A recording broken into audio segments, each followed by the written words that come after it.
بسم الله الرحمن الرحيم الحمد لله رب العالمين والصلاة والسلام على أشرف المرسلين وعلى آله وأصحابه أجمعين وعلى من تبع هداهم إلى يوم الدين. We are still in the chapter of sorcery, and that is chapter 24. We haven't made a start yet because we were in the introduction, in which we have defined the magic literally and religiously, and we said that the magic is either the real one, which is the black magic they call it, and that is the one which involves a contract between the sorcerer and the shaitan, and this is the one that will take you outside the fold of Islam, major kufr, and also the one which the person takes information from the stars, it's called astrology, the zodiac sign, and all of that. We have said also that is from the major kufr. As for the other magic, is deception, lying, like for example shuffling the cards, like for example hypnotism, using chemical things, or make the person hallucinating and doesn't know what he's doing. That is to do with not major kufr. It's haram, it could be major sin, but it's not major kufr, and the person would be punished accordingly. And we're going to see the punishment of the one who is the real sorcerer in the chapter itself. We talked about also the difference between magic, sorcery, and the miracle and the supernatural acts. We talked about what is the most strongest magic and the customers of the sorcerers, who are they? We talked about the reason for sorcery, and we talked about how the sorcerer would take advantage of the naivety of the customer, and we talked about also the signs of a sorcerer. Then we're coming now the signs upon the person who is under the magic. What sort of signs he would experience when the person is under sorcery. You'll find, that's not in your book by the way, that's not in the book. This is introduction, nothing to do with is in the book. In the book it's got nothing of that. Right. For verily, the person who is under the magic, he will find, number one, pain traveling in the body without a reason. Sometimes the head, sometimes the arm, sometimes the foot, sometimes the stomach. Pain which got no reason. It's got no, for example, food to have a stomach ache. Just have a stomach ache. It's got no reason to have a headache. It's got a headache. It goes straight away to something else. So if it's pain moving from one side to another without a reason, that's a sign. Number two, a headache would have no reason. And I'm specifying the headache from the pain because headache is very important. Physically, you have to check it up. It could be cancer. And your brain does something isn't hurting you. So you have to make sure. Or it could be magic. You'll find the person is completely forget things. Forget things, I mean, not just the normal forgetting. I forgot to bring the cups. I forgot. No. Something, there's a pattern. He does not remember. So he will not be focusing. He will not be concentrating. You'll find that is a lot. I know a person, he went with his wife to the market in their car. Both have got the symptoms. They returned back by taxi. They forgot they had a car. So they went in a car to the market and they went back by a taxi. Okay? So that's how we forgetting things, not concentration. 4 signs is lots of nightmares. Nightmares means horrible dreams, especially snakes, black dogs, lizards, all of those. You dream about them continuously. If you've been to the zoo recently and you've seen what is that dragon? It's called what? Komodo dragon. Yeah. So you've seen it. You might see it in your dreams. That's not magic, man, because you've seen it in the zoo recently. Yeah, they are massive, yes, they are very powerful.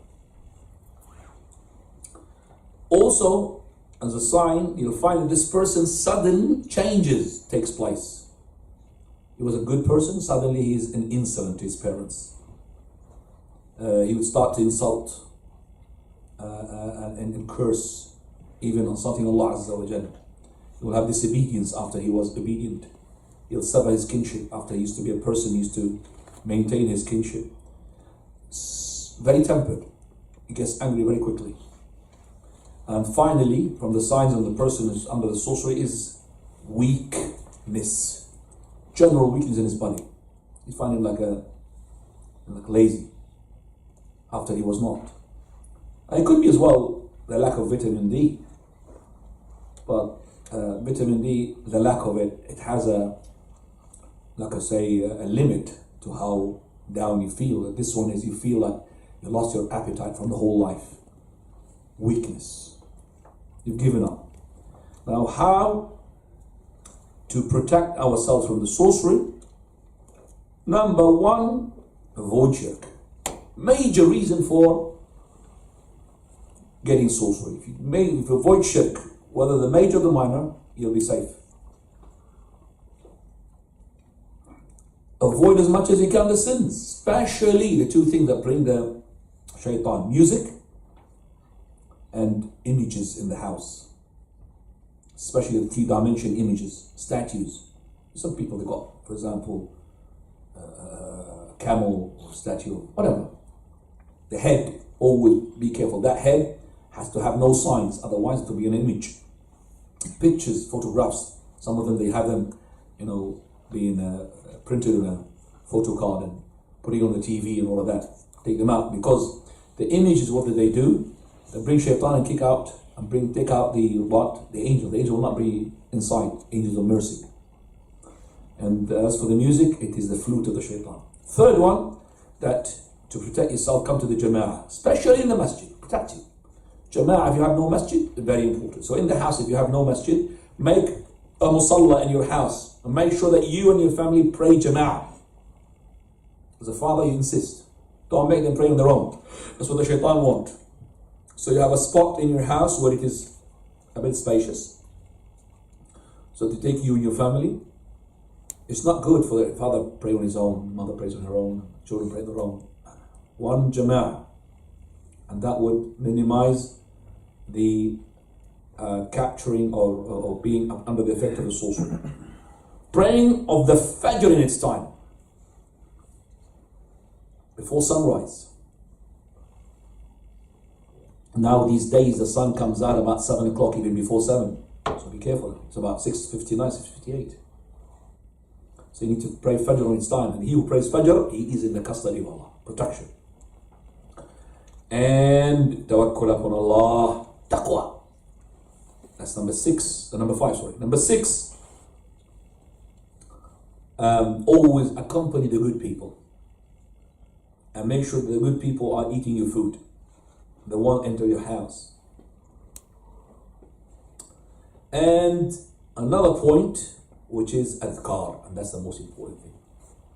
Adhkar al-sabah wal-masa, adhkar al-nawm, adhkar al-sabah between Fajr and sunrise, adhkar al-masa after Asr until Isha. We don't know the end time actually of the Salah and the adhkar, not even the adhkar of the Salah, we don't know the end of them. But make sure you do them after Fajr and after Asr or after Maghrib. Ayat al-Kursi before you sleep. Okay, very important. Dhikrullah is always on your tongue. Finally, if you're going to a place where there's most likely magic,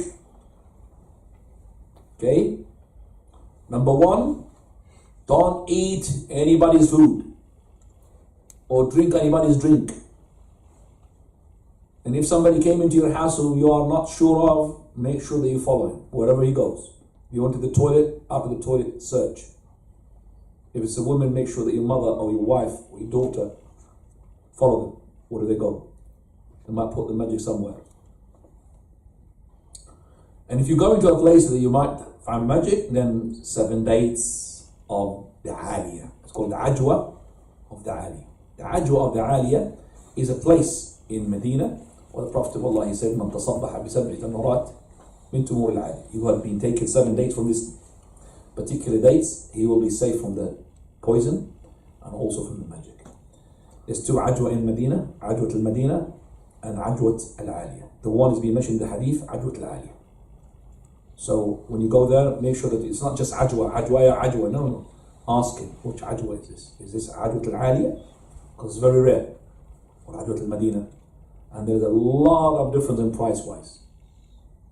Okay, a lot of difference. Double the price, Ajwat al-Aliyah. I mean, it's very cheap. طيب. Now, after that, it says, how do we remove the magic? The last thing. As for the punishment of the sorcerer, I'll leave it for the book, inshallah. We'll talk about it.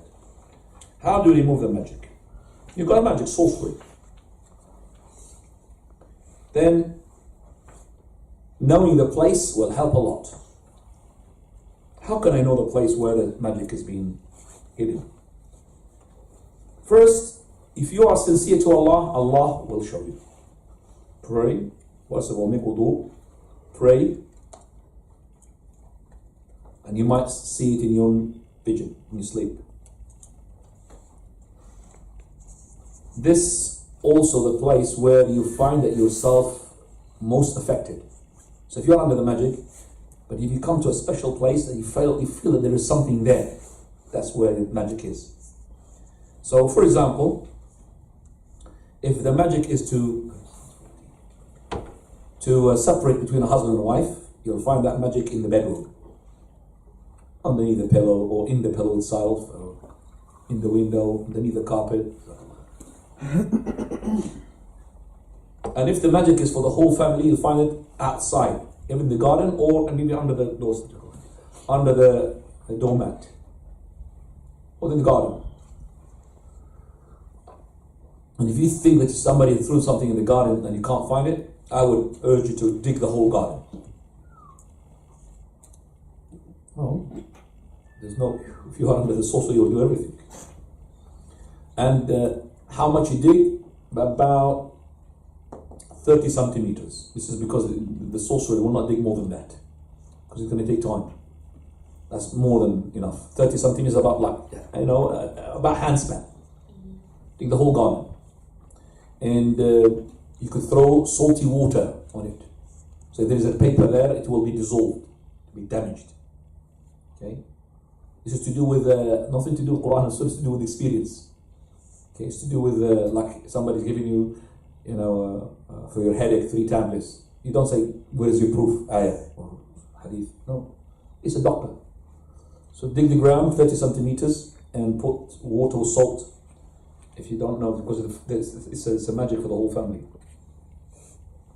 Also, the magic we said, it is actually nuts. Remember?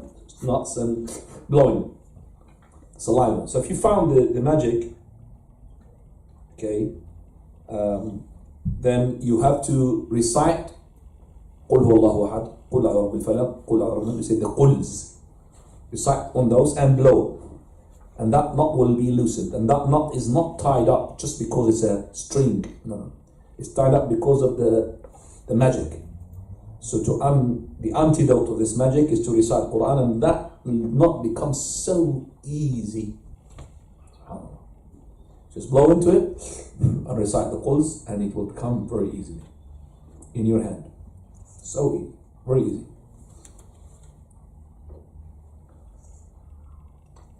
If it's a paper, then you either dissolve it, the ink, take it out, or you bury it somewhere far away, and you, of course, when you bury it with a recitation of the Quran, or you burn it. But if you burn it somewhere away from you. Don't smell it, because it could be the magic and the sorcery is in that smoke that comes out from the ink of the writing. Keep away from it. Also from the medicine, that is 7 lote leaves. Lote leaves. The lote, they don't know the lote tree. The ones who've gone to Morocco all day, they know that lote tree. So you have to sidr. 7 leaves of that, and this is not in the Quran or Sunnah. Sunnah, there's a hadith which is not authentic regarding the 7 leaves, but this is to do with like 3 tablets for headaches. It's like it's been tried. Put them in the water and then drink them. Some of the people, they say that you recite Quran. I'm not really fond of reciting Quran on water. Quran is beneficial without reciting it on water. But some of the people, the scholars even, they say about that. But there's no proof. Because the Quran is deen, religion. It's not to do with 7 leaves now. It's Quran. Can't, for example, say recite 7 times, for example, Fatiha. What is the proof for reciting a particular surah unless there's a proof? This is better beneficial, the 7 leaves, for the person who's under possession as well. Ibn Kathir rahimahullah said the best thing I could see for the person who's under sorcery is قُلْ أَعُوذُ بِرَبِّ الْفَلَقِ قُلْ أَعُوذُ بِرَبِّ النَّاسِ and Ayat al-Kursi. Because these are the 2 surahs which were revealed to the Prophet Muhammad ﷺ when he was under the sorcery of Labid ibn al-Asam, the Jewish man. Another way of removing the sorcery, hijama. Hijama, what is hijama? Hijama means cutting. With cutting. There's a drainage points in your body. The person with the hajjam, he knows where they are, and this would drain dioxide, unhealthy blood. Okay? It goes in a special places, and each place represents something. For example, there's bones, aches at the back, there's headaches as well, migraine.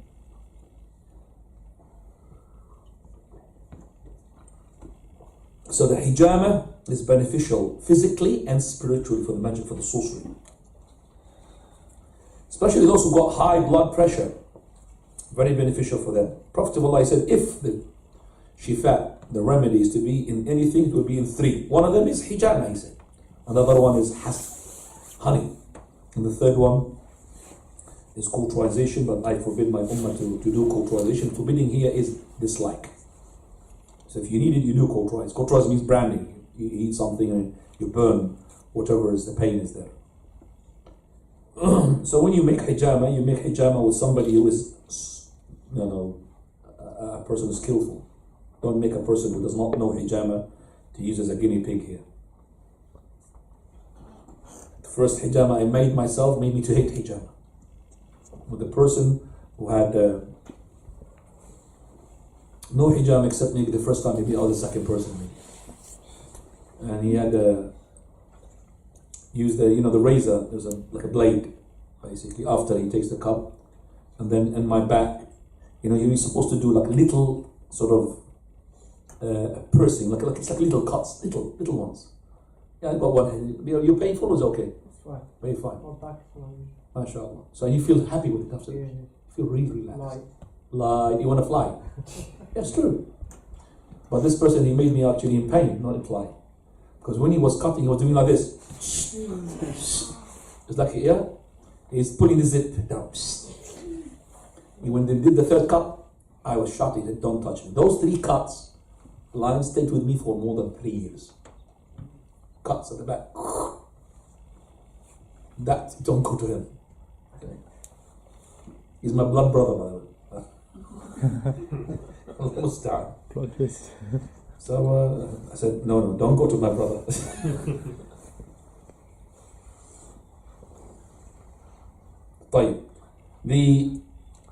Also, the hijama is to be known that on the 17th and the 19th and the 21st days of the lunar months.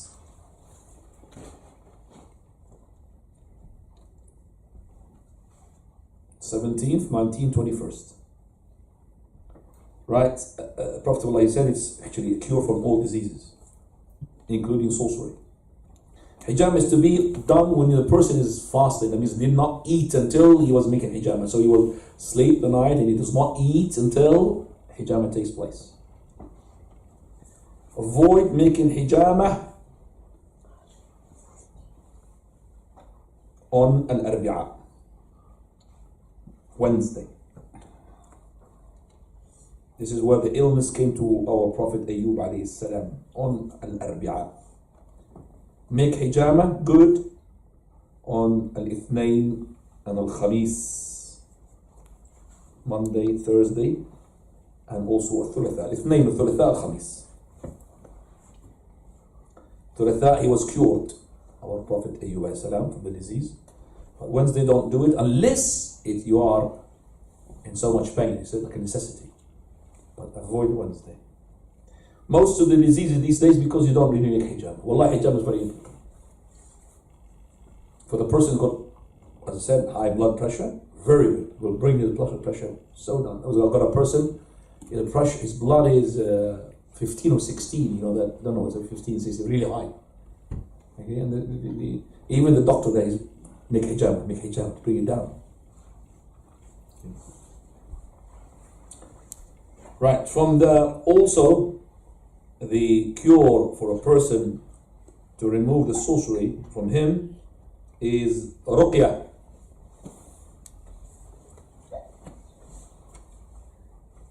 Okay, the ruqya is very important. Now, the ruqya has to be from a person who is knowledgeable, not any person. If you are a person who can make ruqya upon yourself, that's good. It's well done. But if you know that maybe you don't know what you're going to be doing, then I would prefer if you go to somebody who is knowledgeable. Okay, this ruqya has got lots of ways of doing it. Like, for example, this ayats, which have been specified, like Ayat al-Kursi, the Quds, Qul Ya al-Kafirun, the verses of the last verses of Surah Al-Baqarah, the last verse of Surah Al-Imran, also the first verses of Surah Al-Safat. Those are the surahs that you concentrate upon. There is one ruqya which is, maybe you have never seen yourself, which is that you take your finger, the index, lick it with your tongue, and put it on the sand, on dirt, on the earth. And then put that finger of yours pointing to the heavens, and then you say Bismillah, the name of Allah, and then you say Biturbati ardina, by the dirt of our land, Biriqati ba'dina, by the saliva of ourselves, Bi'idhni Rabbina yashfa saqimuna, by the permission of our Lord, our deceased, our ill person will be cured. So I repeat again, Bismillah. After you dip your finger or you lick your finger, get some dirt from the land, point your finger towards the heaven and look at it, and you say Bismillah, biturbati ardina, biriqati ba'dina, yashfa saqimuna, bi'idhni rabbina. And then put that finger of yours, which has got the little dirt, onto where the pain is. If it's yourself or somebody else. And then start rubbing with that little finger, rubbing. You rub, okay, you do that 3 times. I know if you did this in front of a doctor, he will say to you, crazy? What are you doing? This is spiritual. It's to do with, okay? Prophet ﷺ done it, and he made the mixture between your saliva and the dirt, which is the earth, is a cure, but with the permission of our Lord. And as I said, if you did say that to somebody who's secularist or somebody who does not know about the deen, he would say, this is craziness. Also from the removal of the magic is the usage of the following: Zamzam water. Also as a cure, and we said as a protection, which is the 7 days, is also a cure. 7 days from the Aliyah. And by the way, I didn't say that if you go and take 7 days, go and take poison and make magic upon you. No. He said if you were to go in an area you're vulnerable for that, you take it. But we don't really, for example, say, I've got 7 days now, can you give me any poison in your life? No, we don't do that. Also the black seed. Black seed. I'm not saying black seed oil, black seed. You don't have to have the oil as well. Black seed itself. You could swallow it with the honey, and you could make the oil of it. But the oils, you have to make sure this black seed, some of it is really mixed up with something else. Black seed is very cheap, by the way. It's not really expensive. The oil is expensive. So why should you buy the expensive one? Got black seed. I know it is not really easy to swallow. Put in the honey. Olive oil. Proper olive oil. Not the olive oil that you find in the market. Olive oil in the market is mixed up. Very rare you're going to find something which is olive oil. You smell it, smells nice, the aroma of it, mashallah. And finally honey. Honey. And honey as well, fortunately, some of it is not honey. It's just sugar. And I showed you how to find the honey, remember? With that plate and the water. Just shake it about.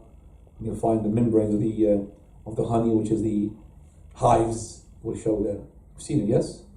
You just shake it around with a little bit of water. You'll find it is, if it does not give that, then it's not honey. Also the taste of it. And other experiments you can do. No. I think if you go to the expensive honey, the normal honey, which is like organic, some of them, like for example, Sainsbury and all that, I'm sure this is honey. So you don't have to really pay a lot of money to make sure it's really honey. And I don't really believe in that honey which costs about £100 for 1 kilo. That's over the top. No, that's crazy. That is crazy. It's like paying 150 riyal for 1 kilo of ajwa. Something crazy.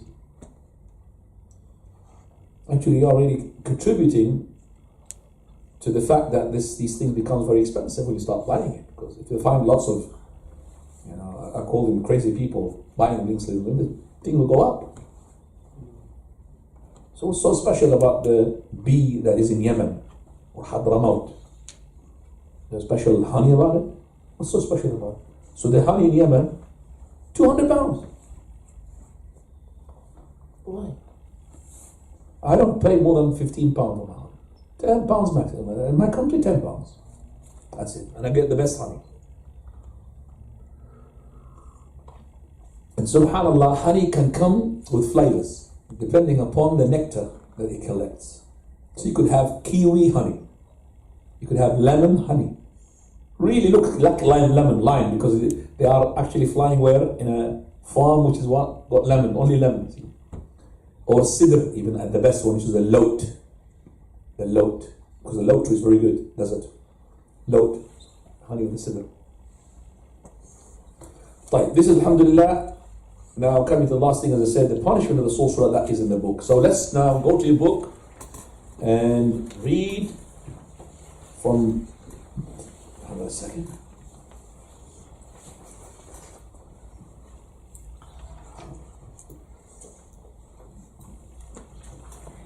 Yeah.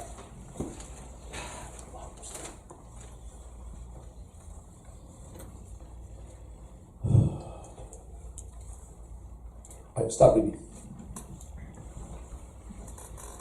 Chapter title. Chapter 24, Magic.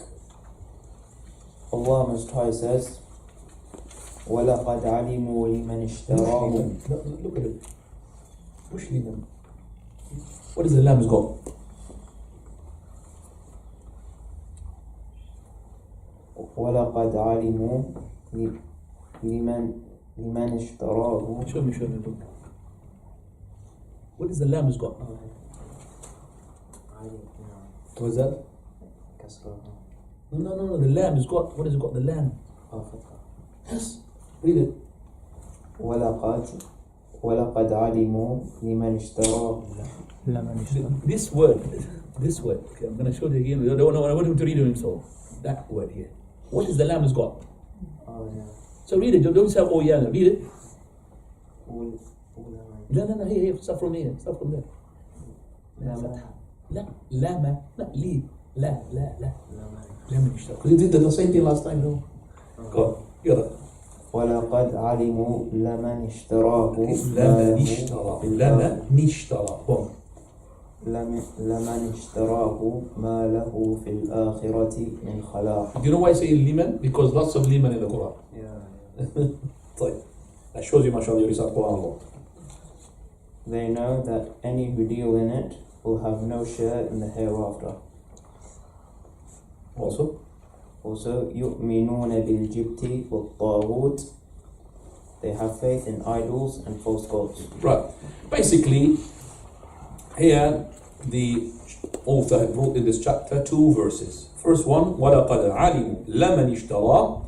And those people who are sorcerers, the ones who learn the sorcery, because اشترى here means he learned it, that he will have مَا لَهُ فِي الْآخِرَةِ مِنْ خَلَقٍ. He will have no portion in the hereafter. That means all his deeds will be invalidated. He'll get nothing, because that means whatever he's doing is kufr. What invalidates the deeds? Major kufr. What invalidates your deeds? What? Major kufr. Okay?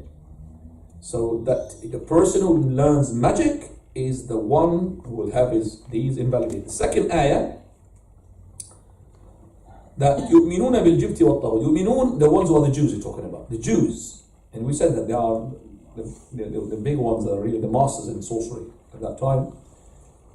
And until today, their magic is the strongest.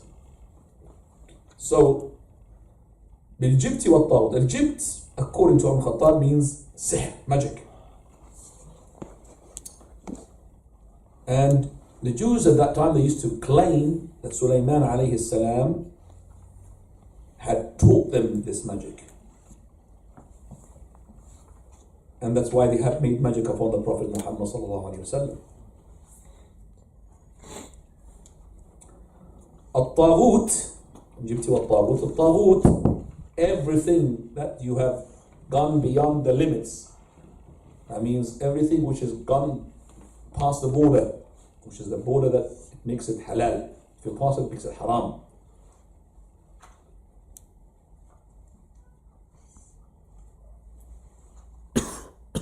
Some of the Salaf used to interpret Taghut as a shaitan. So shaitan, Taghut.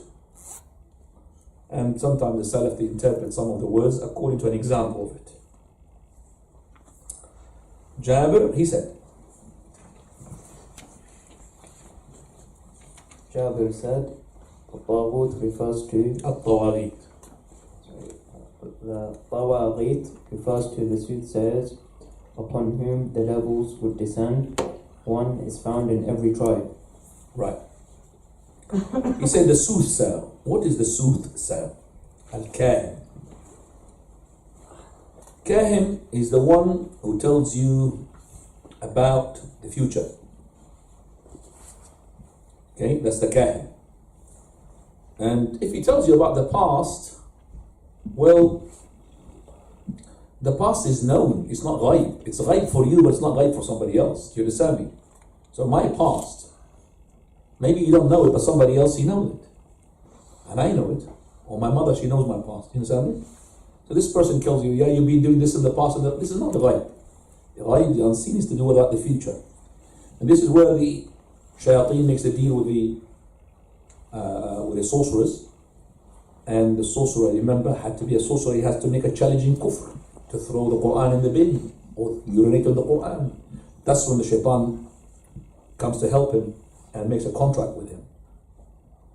And in this way, that the shaitan will start giving him what he steals from the heavens. You remember we talked about those shayateen goes on top of each other till they reach the nearest heaven, and they sit there like stations. They've got their own station. This is a station for tribe so and so, station for tribe. There are lots of them trying to steal the hearing. When Allah will decrease the matter, it will rotate around the angels in the heavens.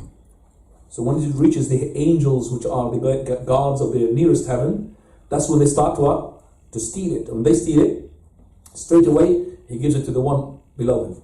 But he might get a deriving missile, which is the comet, shooting star, I should call it, shooting star. It might kill him before he takes it down. But he might take it down, but he will be killed. He will be killed in both ways. Whether he manages to take it down or he doesn't, he will be killed. So basically, those are the ones we call them suiciders. They are really keen to bring that, even though in the expense of losing one of them, to steal that. So when they bring it down, it comes down, down, down to the last one. The last one will take it to the sorcerer who's got a deal with him. We call it a kufr center. Kufr center is sorcerer. You have the Islamic center, the masjid is a kufr center for, which is the sorcerer. This is the kufr institute. So he comes and gives it to him. So that sorcerer now has got something from the future. One news. So you start telling this person lots of lies, including that true fact. Like there's a flood is going to come in such and such place and such a... And it will take place. You say, look, you talked about the future, it came exactly what he said. That is the only one which is correct, but the ones which are around it, is all of it lies. So the people believe that those lies for one true fact. For one true fact. Those are called soothsayers. And he who comes to the soothsayer, just ask him for the question. Okay, or he just sits down to listen. Okay, and this person, his prayer will not be accepted for 40 days. If he asks him and he believes in him, then he's kufr. It's a kufr, major kufr. Abu Hurairah narrates. Abu Hurairah radiallahu anhu reports that the Messenger of Allah sallallahu alayhi wa sallam said, avoid the 7 mortal sins. They asked, Messenger of Allah, what are they? He replied, 7 mortal. Mortal means destroying sins. Go ahead. He replied, committing shirk with Allah, magic, killing a soul that Allah has made sacred, except with due right, consuming usury, consuming the wealth of an orphan, fleeing on the day of battle, and slandering chaste, unthinking, believing women. Unthinking, and I'm not really fond of that translation, unthinking. Unaware, believing woman. Right, this hadith tells us about the destroying 7 things. It doesn't mean that 7 is the only destroying. There's more than 7. But when the Prophet mentions a number, it's for 2 things. Number 1, to drag your attention. 7, no, it's not counting. Number 2, to ease your memorization for it. So when you say 7, you start to memorize. What are they 7? You keep counting. But there are more than 7 destroying sins. There are things which are not mentioned in this hadith. This one has been focused upon. So the number is always for 2 things. To attention. So he said, shall I inform you of other 7 mortal sins, destroying sins? He said, yes, Messenger of Allah. So they're all ears now. And they're recounting as well. So the Prophet mentioned 6. He said, Messenger of Allah mentioned 6 for the 7th one. Can you understand me? He said 7. So you're going to be counting now. Like when I tell you, I've got 9 things. You mentioned 8. What is the 9th one? So it brings your attention and you will be easy to memorize as well. So attention and memorization. What are they, Messenger of Allah? Shirk. First one. Okay? The shirk. Shirk in Allah subhanahu wa ta'ala. Shirk is a major shirk, will be invalidating all your deeds.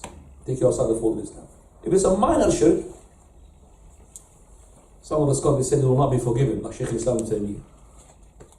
It will not take you outside the fold of Islam, but it will not be forgiven. You are going to be punished for it. So that means not under the will of Allah that you might forgive it or might not forgive it. You will not forgive it, for you will be punished for it. What is the major and what is the minor? Everything which is above making riyah, that's called major. The minor is only the riyah. Simple riyah. What is riyah? Showing off. You are seeking the pleasure of Allah, but at the same time seeking the pleasure of the people. But not all the time. So you're not praying from the beginning to the end to show the people. It's part of that is to other people, but not all of it to the other people. It becomes shirk akbar. So shirk al-asghar, minor shirk, is to do with showing off, a small showing off, not a lot, not in everything. Second one, which is the one that the author brought it for, sihr, sorcery. Third one, to kill the soul which Allah made it inviolable except with a due right. Right. So, قَتْلِ النَّفْسِ الَّتِي حَرَمَ. What is the soul that Allah subhanahu wa ta'ala made it inviolable? You're not allowed to kill without a due right. The due right, I'm going to come to it. There are, Prophet said, 4 souls. Number 1, the believer. The believer can't kill, Muslim. Number 2, a dhimmi. Dhimmi is the one who is a non-Muslim, whether it's a Christian, Jew, Hindu, Bajan, whatever. Even there's a difference among the scholars who is he, but the correct opinion is all of them, who's a non-Muslim, who lives in a Muslim country. So he's living in a Muslim country, he's under the rule. He's paying his taxes and all of that, the tribute and all of this. Third one, al-mu'ahid. Mu'ahid is the one that me and his country, we have a contract. Our country and his country, even they are got enmity, but they've got what? Contract. That means they've got a truce in between them. So it's called mu'ahid. The fourth one, al-musta'min. And that is a person whom me and his country, we are in war. But he wanted to come in our country with so for example, we call it like a contract, not contract, an agreement. So he came to us and he wanted, for example, to listen to the deen. And when he come to our land, he wants to make merchandise, trade. So he came and suddenly gave him the safety by accepting his visa, even though me and his countries were in war. Those are the four categories of people you're not allowed to kill at all, except with a due right. The due right, I can talk about it. So, if any person, my country and his country is in war, and he came under my word that we will not touch him, even I am a person who is not representing the king or the country, that should be honored by the king. Because he's one of his people who he's ruling, and given him the shelter. وإن أحد من المشركين استجارك فأجره حتى يسمع كلام الله ثم أبلغه مأمنه. Allah says, if anybody sought you shelter, and give him the shelter until he listens to the words of Allah, then send him to his safety. He said, except with a due right. What is the due right? The due right is that a believer killed another believer. So the people who are in charge, or the relatives of that person, they want retaliation. You killed him deliberately, not cozy death, which is called like maybe he didn't really mean it. For example, you were hitting him with a shoe. You're hitting him with a shoe, but suddenly he died. The judge will not say that it is deliberate, because the shoe is not a tool by which he kills people. You understand me? But if he was fighting you with a knife or with a gun, that's most likely you are deliberate. So that would be deliberate killing. Do you understand me? But with a shoe or slapping him, like Musa alayhi salam, when he fought that man he was actually fighting another person who is from his same tribe, from his same clan. So he had asked for help. So Musa alayhi salam, he had punched him. He did not deliberately want to kill him. But that punch of Musa alayhi salam had killed him. فَوَكَزَهُ Musa. Killed him. But he didn't mean to kill him. And Musa is like known, he's mashallah powerful prophet. Because one punch of his, he knocked the eye of the angel of death. And that's hadith sahih, because he wanted to take his soul. He said, what are you? To the angel of death. He didn't believe him, so he gave him a punch, he knocked his eye out. And that's when he went to Allah Azza wa Jal, saying, oh Lord, you sent me to somebody who doesn't want to die. And he returned his bag back. Go to him and ask if you want to live. The end of the story. So when he came back with his eye back, he knew there's an angel, because how can somebody's eyes being knocked out and suddenly following minute, he's got his eye back? He's an angel. But he came to him as a form of human being. He did not come to him in a form of an angel, because angels are powerful. The due right as well. So for example, this person, Prophet ﷺ, he said that what entails death is the killing of a killing. And number two, person who is married before or is married now and he commits adultery. His Islam punishment is what? Stoning to death. It's a punishment in Islam. Stoned to death. That's an Islamic country, of course. So, if this person, believer on anything, okay, believer on anything, that if, and then Islam said, even the Jews at that time, they went to the Prophet of Allah regarding two people fornicating with they committed adultery. So the Prophet of Allah, he asked them, what do you find in your book? The Torah, because all of it was the book of Allah. What do you find in your book regarding them? They didn't tell him the truth. And they started reading from the top, and the bottom did not read the verses regarding the pelting the stone. His name was Surya, that rabbi. So Abdullah said, just take off your hand. Read that. And it was what? Stoning to death. He said, yes, it's an oath. So they were stoned. And they started to stoning him. The man, he started covering the women because having mercy. They're the adulterer. Trying to protect what? The adulteresses. Subhanallah. Do you understand me? Both of them were killed for the stoning because they are adulterers. She's married to somebody else and he's married to somebody else. They committed this fornication. And the third one is the one who is leaving his religion, committing apostasy. Commit apostasy. If you want to leave the deen, leave it. If you don't want to be Muslim, it's up to you. But why want to read in the newspaper, write in the newspaper, and put an article, I abandoned Islam? Why? It's challenging, isn't it? Why do you go to the news and the broadcasting? Why do you want to do that? So, la ikraha fi deen, we're not really pushing you to be good, but if you want to leave the deen, you can't leave it what? Publicly. It's up to you to leave it. I mean, nobody knows what is in your heart. You could be a disbeliever pretending to be a believer. Allahu A'lam. So the person who publicly do that, this is his punishment. Death. In Islamic state, of course.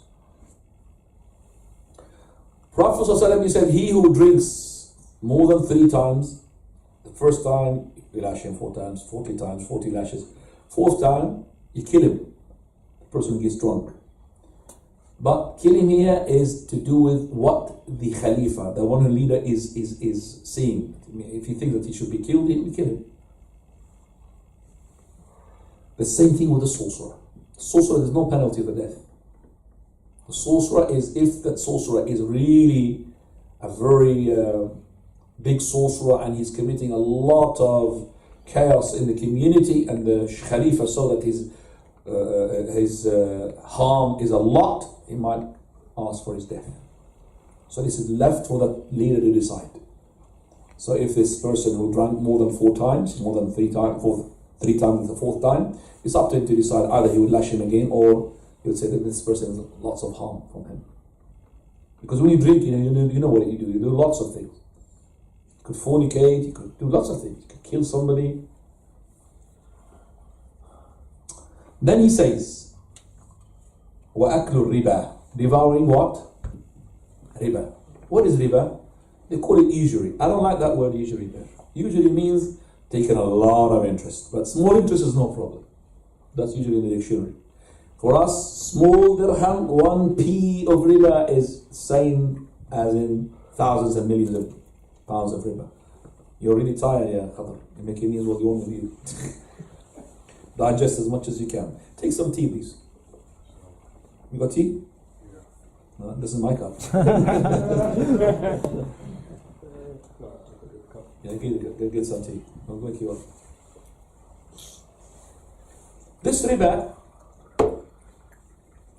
is of 2 types. We call it interest. I call it riba. Riba. 2 types. Riba al-fadl or riba al-nasi'a. Riba al-fadl means you're taking extra, and riba al-nasi'a you're deferring the payment. Right. So this riba al-fadl and riba al-nasi'a goes into the following item that the Prophet ﷺ had said. Prophet said, الذهب بالذهب والفضة بالفضة, gold for gold, silver for silver. Then he said, wheat for wheat, barley for barley, dates for dates, raisins for raisins, and salt for salt. I mentioned 7 items here.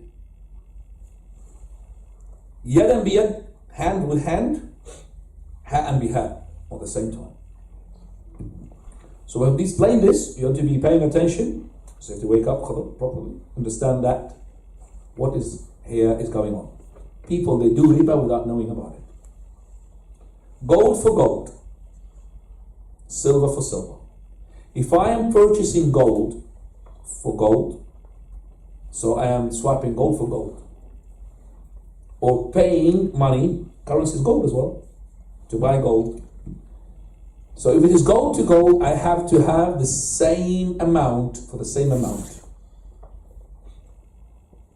And steps of gram wise, and also the payment is on the spot.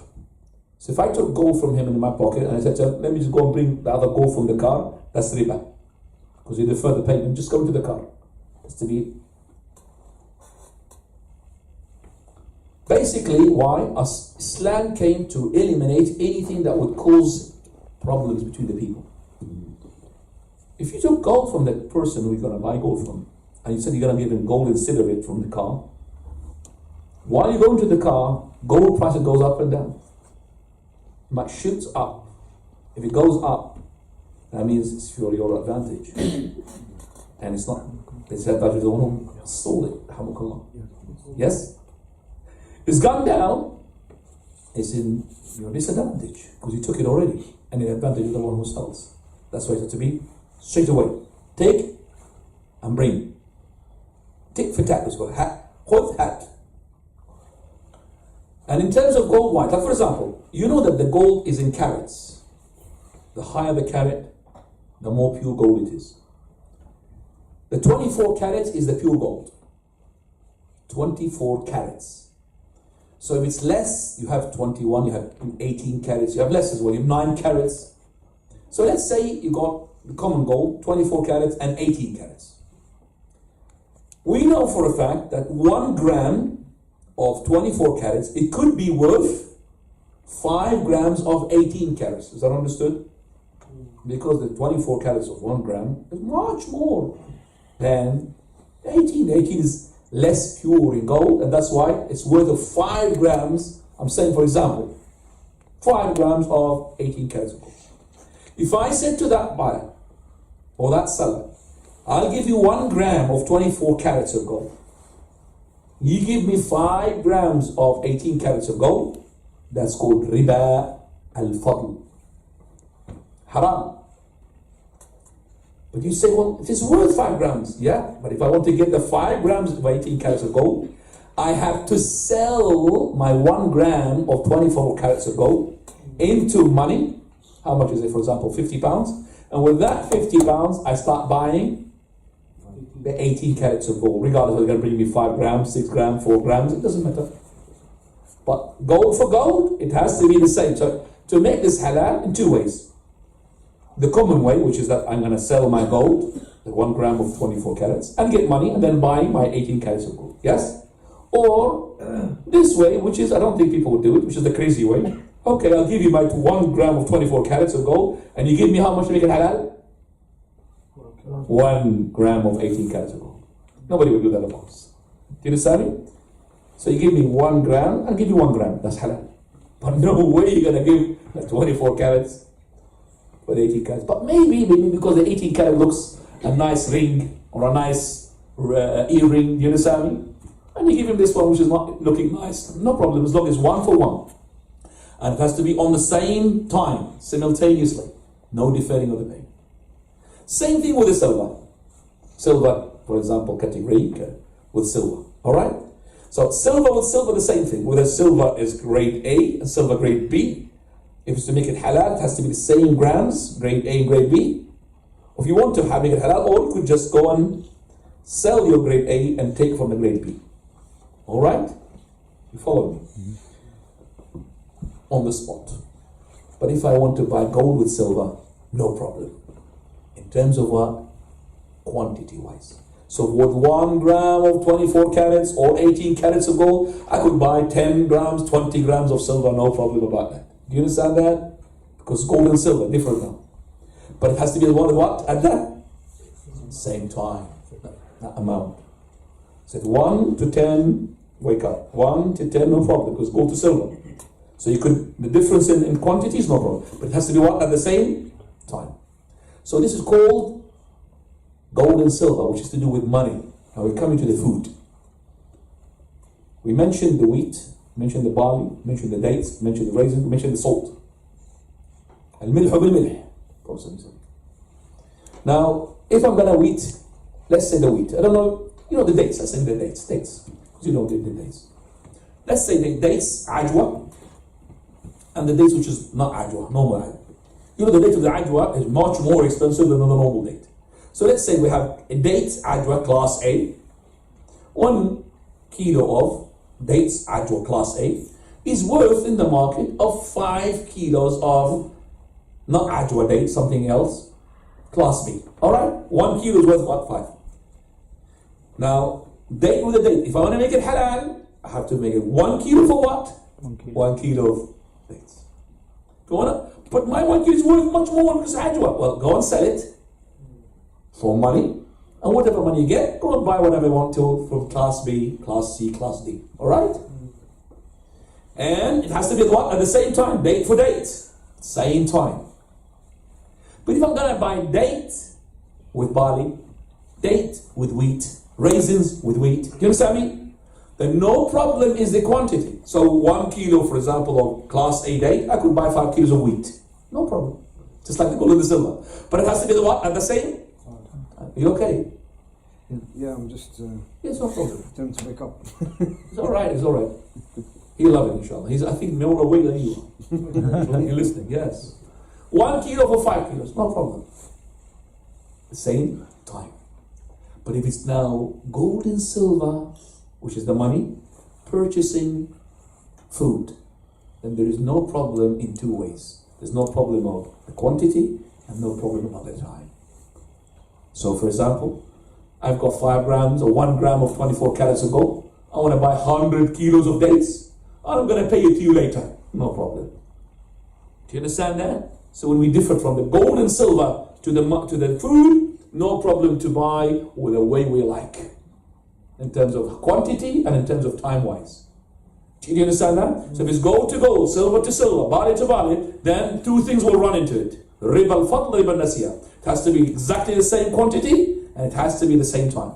If it's gold to silver, then the quantity doesn't matter, but the same time. If it's to do food with the food, for example, barley with raisins, no problem the quantity, but it has to be the same time. If it is to do with the gold and silver money, to do with the food, no problem anything. Quantity and time-wise. Have I made it simple for you guys? Yeah. What I just explained to you, people of university study that. So I'm really sorry, it's a very, very heavy dose. Okay? But this is the explanation. Now, does the riba runs into other than the gold and the silver, like platinum, like rubies, like whatever, crystals, pearls? No, it does not. Gold, silver, and that's it mentioned. That's it. And as in food, does it run other than the food? They said any food, that's the correct opinion, that has the same thing, which is, can be stored and dried, do you understand me? There's no problem about that. Same thing. So when we talk about the dal, the lentil, I'm coming Pakistani now. Lentil. I'm calling always dal, I don't know why. I found dal just about 2 days ago, mashallah, very nice. Yeah, very nice. Even somebody used to think, where's the dal he gave to me? I gave him some to somebody from that. I said to him from the shop, just about 2 hours ago. Okay, khair inshallah. So the same thing, wallahu a'lam, it will run the same thing, will use the same as the dates. So what is to do with chicken, meat? No problem. Right. Coming to the 4th one, and he says what? Devouring after the hadith, it says, yes, وَأَكْلُ مَالِ الْيَتِيمِ, taking the money of the orphan, devouring the money of the orphan. The orphan is the one who lost his what? Tamim, lost his what? The orphan. Is it both or one of them? Or if he lost his parents, he's the orphan. But which one is the one that we call him an orphan? So if he lost his mother and his father is alive, is he an orphan? Yes. No, he's not. In Islam, he's not considered an orphan. He's considered a person who's lacking his mother, is very, his mother is important. It's not to do with the breadwinner. No. These days it could be the mother, the breadwinner, not the father. It's to do with the father is the figure that gives protection to the child. So that the people will not be daring to go and take his money. He will feel comfortable because he's a strong man. That's what it is. So the one who loses his father and he is below his age of puberty, then he is an orphan. If he had lost his mother and he did not lose his father, he's not an orphan in Islam. And if he reached his puberty age, then he's not an orphan anymore. The Arabic words for it, the person who loses his father, they call it yatim. The one who loses his father and mother, they call him al-latim. And the one who lost his mother but his father is alive, they call him munqati'. Munqati'. Those are the words mentioned, okay, regarding the Arabic words of yatim. Right. The person who is yatim, usually is the case, people that might take his money. So Allah He had said that aklu mal yatim, taking the money of that orphan because you have no father to protect him, is one of the major destroying sins. You have, of course, taken the money of a person whose mother has been lost, his father is there, is haram, but it's not as haram as this because, as I said, people take advantage of such a person. Then he says, وَالتَّوَلِّي يَوْمَ الزَّحْفِ, which is to flee from the battle when the army advances.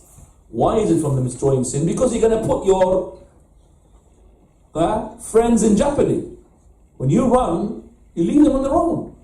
So imagine you run and another person who runs, he sees you running, he runs as well. They'll be left with some few people, they'll be killed. You're not allowed to run. Okay? But if the running is for a reason, which Allah subhanahu wa ta'ala explained, وَمَنْ يُوَلِّهِمْ يَوْمَئِذٍ دُبُرَهُ إِلَّا مُتَحَرِّفًا لِقِتَالٍ. He wants to make a new strategy, like Khalid ibn Walid radiallahu anhu, the Battle of Mu'tah, he was trying to go back, fight, go back, because the battle actually, it was not balanced. You're talking about 200,000 from the Romans, facing 3,000. You know, 200,000. I mean, if the 200,000 is to spit on the 3,000, they will cover them. They will drown in the spittle. 200,000 facing 3,000. And not only that, 200,000 with fully armed. You know, the Romans, they've got everything. Fully armed. They have proper helmet, proper everything. Where's the Muslim army's one? Sirwal and Kamis, most of it. Okay, and Thor. And that's why Khalid, he just embraced Islam, by the way, but because he was a very unique leader, and he's a smart one, and he's a warrior, so he had, made the Rome to lose by not making them to win, even though they had the element of winning. Going and then fighting and then going backward, fighting, going back, and the enemies were really scared. This guy's what? He's trying to lay an ambush for us. And then, not only that, he started to change the army, left to the right to the left, front to the back, front to the... And the army, when they face each other, each one he knows, oh, that one with the red guy, that's my opponent. The following day, he's got a white, he's not red anymore. They've got support from... That's why they were scared. They got support. Because somebody helped them. And at the same time, he's, coming back. Why is he give us ground to go and gain ground? He's laying an ambush for us. And that's why Prophet will call it a victory. Because these people had the opportunity to win, but they did not. So any person as well, he wants to do that, no problem, if you want to make a strategy. Also, if you are running from a situation where you are, for example, Allah Azza wa Jalla had made it possible for us that if you have to face more than 2 people, you're allowed to run. But 2 or less, mean 1, and you cannot flee. You have to stand your ground and fight. If it's more than 3 people, 4 people, 5 people, you could run. Then he says, وَقَذْفِ الْمُحْصَنَاتِ الْغَافِلَاتِ. قَذْفِ الْمُحْصَنَاتِ Qadf means to slander, to speak about the honor of the chaste, unaware women. Unaware because the women, they're very, you could say, the word is not naive, but the women are very easily can be tricked. And they believe the person in front of them. So that's why the people take advantage from them. One day a man came to the Prophet and said, Messenger of Allah, my wife, لا ترد يد لابس. She does not, expel, or she does not sort of keep away a man who's trying to touch her. She's not doesn't want to touch her, but that, the men, when they, for example, they will get close to her or something like that, they are touching her, but she's not really taking care of that. Because she's unaware. She's chaste. You understand me? She's not aware that this man is after her. So he said to him, divorce her. He said, Messenger of Allah, love her. Then he said, okay, enjoy yourself with her. What can I say? He said, divorce her as not she's a fornicator. Divorce her because you are too jealous and you can't cope with this. Divorce her. So Prophet ﷺ said, well, I don't know if I divorce her, I feel that I'm going to be following her. Still he loves her. So he said, istamta biha ala iwaj. That means enjoy yourself with her, even though that she's got that sort of wrong thing in her. She's bent. Okay, she's got wrong. The women have been created from a crooked bone. And that is the bone of Adam alayhi salam. Hawa, she was created from Adam. And Adam has got the ribs, just like the ribs which is containing our lungs inside it. The highest rib is the shortest one. And it is bent. She's made from that. And made from this, it's actually to show the character of the women. Like Allah Azza wa Jalla, when the Prophet said, Allah, when He created us, when He created Adam, He had made a grasp, a handful, from the earth, from all of the earth. And that's how the son of Adam came. So from all of the earth, He took. And that's how He made Adam, from all of the earth. So all of the earth, the Prophet said, it contains black, white, and red. And that's the son of Adam became either black, or white, or red, or it says in between. There's no green man, or blue man. Okay, in between these colors. White, and red, and black. Which is this, the earth, it's the dirt of the earth. It's either this color, that color, that color. And also, in that earth there is sahl, which is level land, or mountains. So the people come, some of them really easygoing, because they come from that. Some of them are really hard going, come from the mountainous areas, because they come from that grasp. And also some of them khabith, some of them are bad, some of them good, because some of that sand is not really pure, some of them pure. So Allah created from, same thing, the woman, she created from the top rib of that man who is being made from that sand. That rib as well contributes to the fact that she is from that rib.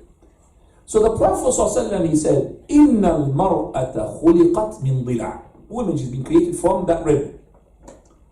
لَمْ تَسْتَقِيمَ لَكَ عَلَى طَرِيقٍ. She will never be on the way that you want her to be.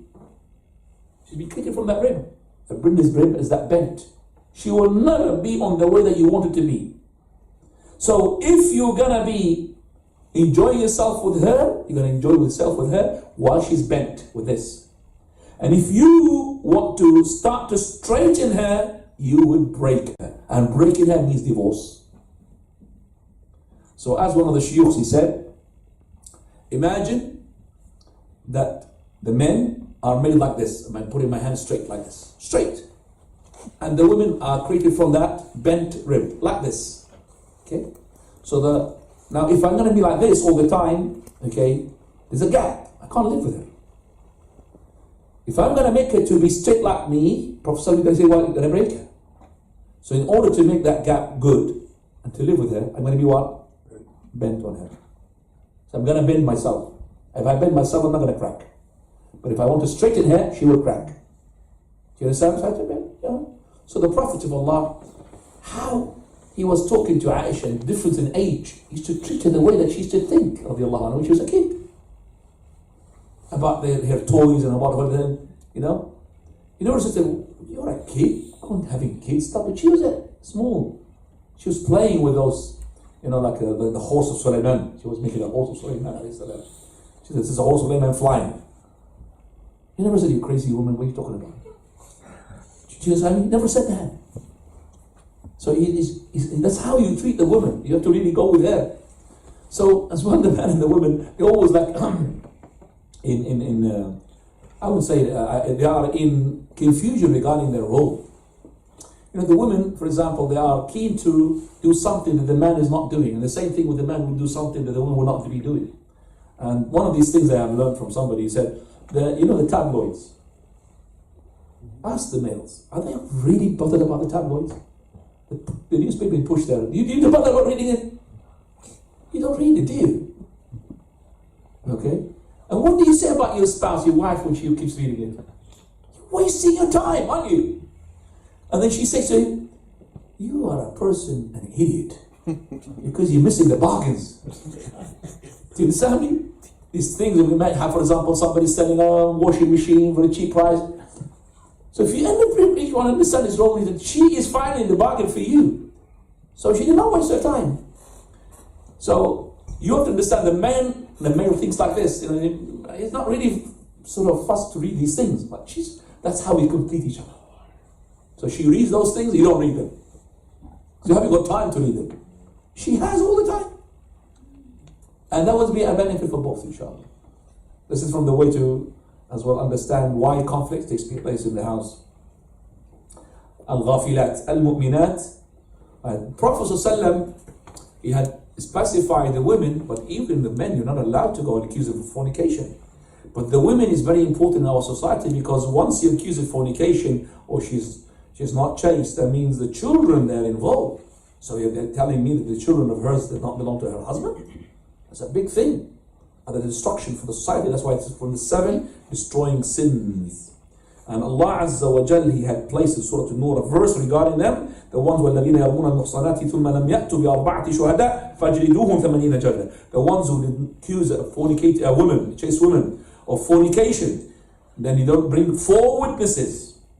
Then what? Lash them 80 lashes. فَاجْلِدُوهُمْ 80 جَلْدَةً وَلَا تَقْبَلُ لَهُمْ شَهَادَةً أَبَدًا. Do not accept from them any testimony whatsoever. وَأُولَٰئِكَ هُمُ الْفَاسِقُونَ. And those are the ones who are rebellious. Then Allah says, إِلَّا الَّذِينَ تَابُوا مِن بَعْدِ ذَلِكَ وَأَصْلَحُوا. Except for those who want repented after that, and they have rectified.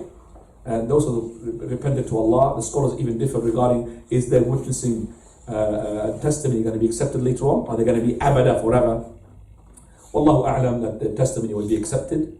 As I said, it's controversial among the scholars. So if you have accused a woman of fornication, save your wife. If it's your wife, it's a different case. Then you have to bring 4 witnesses. We have seen the actual thing and the actual thing. The actual thing, that means the whole scenario, not just hugging or kissing. Then they will be all of them lashed. All of them testified. If 3 testified and the 4 did not testify, so Abu Bakr radiallahu anhu, company, the time of Umar al-Khattab, he said, I saw a woman, she fornicated. He said, bring me 3 witnesses beside you, otherwise I'm going to be lashing you. He brought one, he said, yes, I've seen it. The other one, yes, I have seen it. The 4th one, he said, well, I've seen something bad. And he said, Alhamdulillah, he lashed all of them. Including the one who said what? I've seen something bad. Because he's accusing her. Because you have to see what? A thing, actual thing.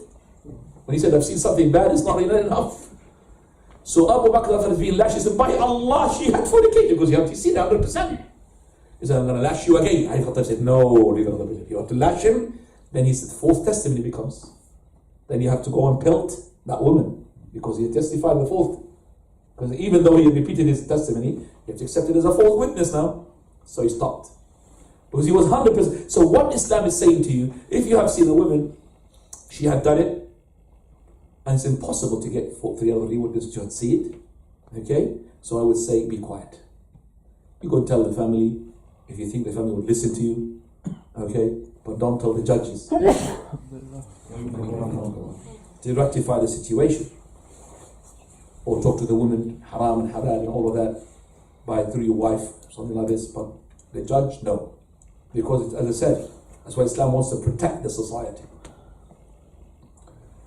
So, after this, we come to the last thing. Jundub radiallahu anhu reports that the Prophet sallallahu alayhi wa sallam said, the prescribed punishment for a magician is to strike him with the sword.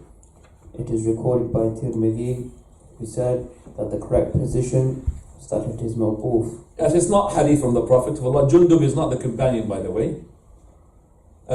This hadith is da'if, unauthentic.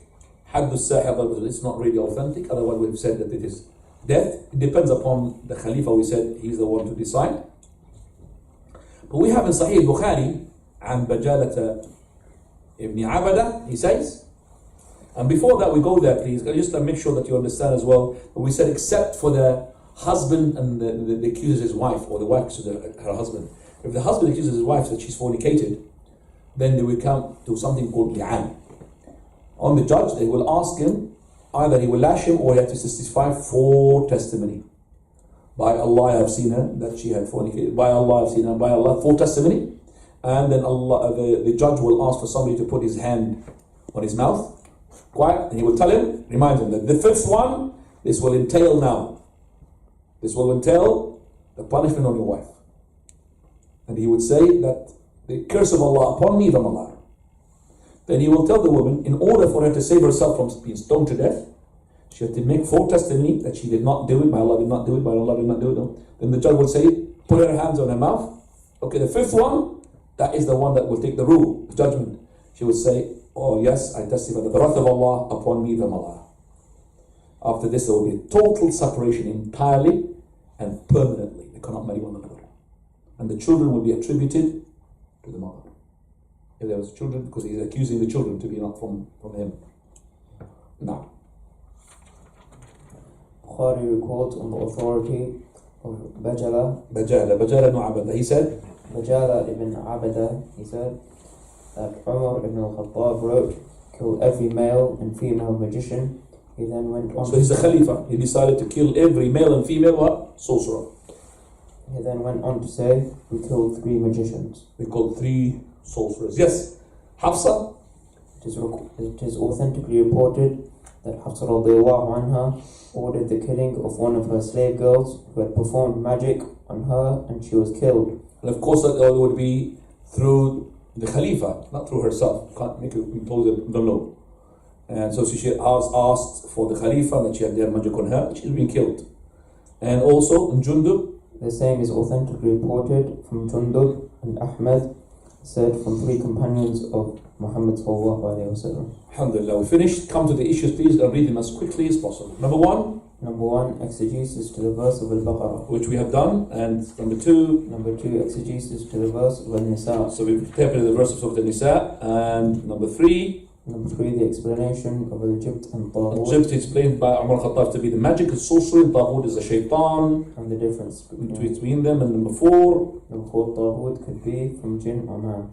And Taghut could be from the Jinn or the Man. Number 5, knowing the 7 mortal sins that have been specifically prescribed in the Hadith. We have done that as well. Okay, 7 mubiqat. Number 6, the magician is guilty of disbelief. Right, this is very important, that the magician, we said that he will be the magician is a disbeliever. Yakfur. Number 7, he is to be killed. The option of repentance is not offered to him. That depends upon the Khalifa, as I said. But of course, if he's a kafir, then we have to ask him to repent to Allah, because he's a kafir. But as to do, he's not a kafir, to make a prescribed punishment, like a person who steals, his hand will be amputated. We said there is no hadith to say that he will be killed as a prescribed punishment. Number 8, this was present among the Muslims during the time of Umar radiallahu anhu. What then of the times after? So he's saying that this has happened at the time of Umar Khattab, we had sorcery. How about our time? There are lots of sorceries these days. Allah al-Musta'an. By which, alhamdulillah, we've finished. طيب. And do you have any questions regarding what we have read? Please go ahead.